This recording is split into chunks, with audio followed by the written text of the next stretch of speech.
we're going to Switzerland, and then we go back to Hong Kong.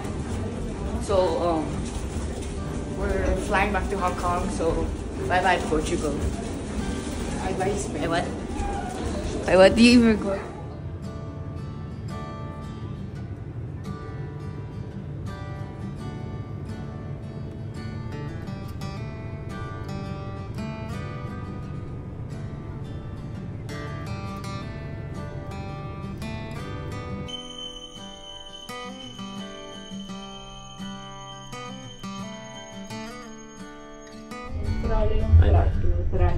Hey guys, we're in Switzerland now. We can stay here for 7 hours before we need to go back to the airport.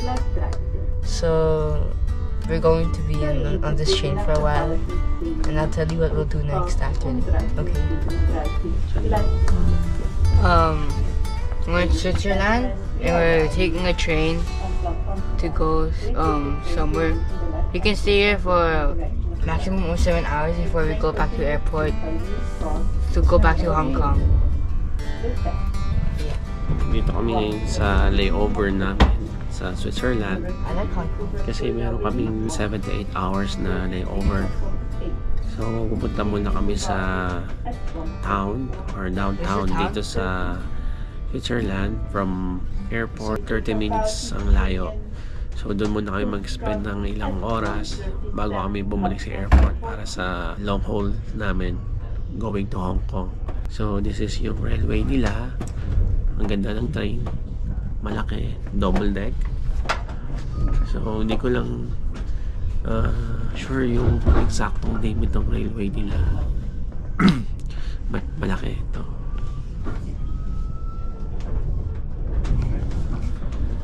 So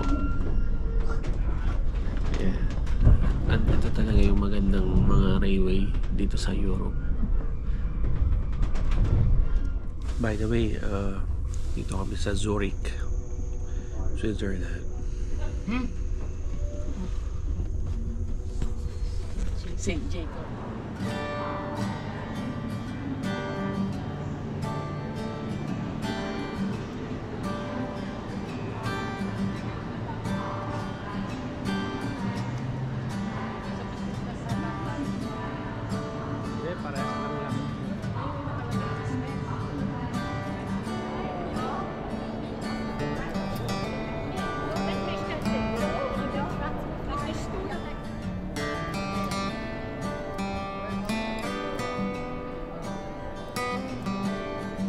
Hello! So, andito kami ngayon sa Zurich.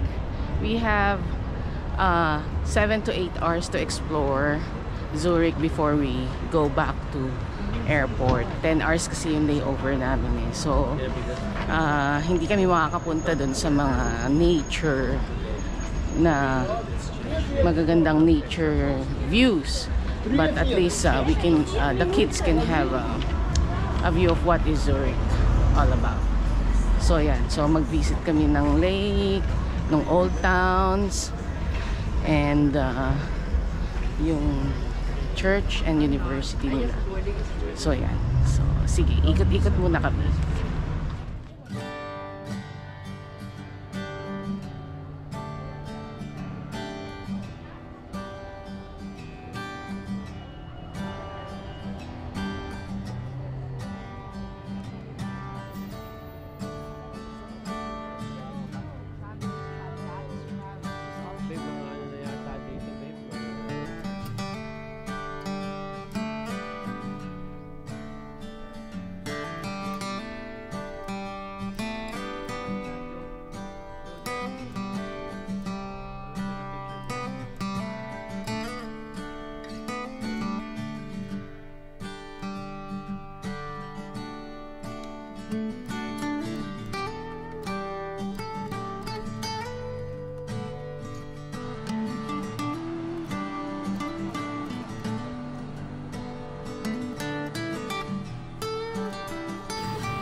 almost 5 p.m. na ng hapon. Babalik na kami ng airport para makapahinga kami ng konti doon habang nag-aantay. Although 13 hours yung flight, but mas maganda yung nandun na kami. So ito, nakapag-ikot kami, namili kami ng chocolate dahil Switzerland is one of the best chocolate maker in the world. So here. So heavy. Okay, sabi. Thank you. So, yeah, nakapaglakad kami ng konti dito sa city ng Zurich. Maraming tourists. Then, no, kagaya ng Portugal. And yun lang, ikot-ikot lang. Looking after the shop. So, marami silang jewelries, maraming watches and chocolates, saka mga iba-ibang brand ng clothing. So, yun. So, ngayon, babalik na kami. So, it's okay to stretch a bit and then later, makapagpahinga kami sa aeroplano. Gabi yung flight namin. So, tulog lang. Okay, so thank you for watching everyone. Bye-bye. Bye!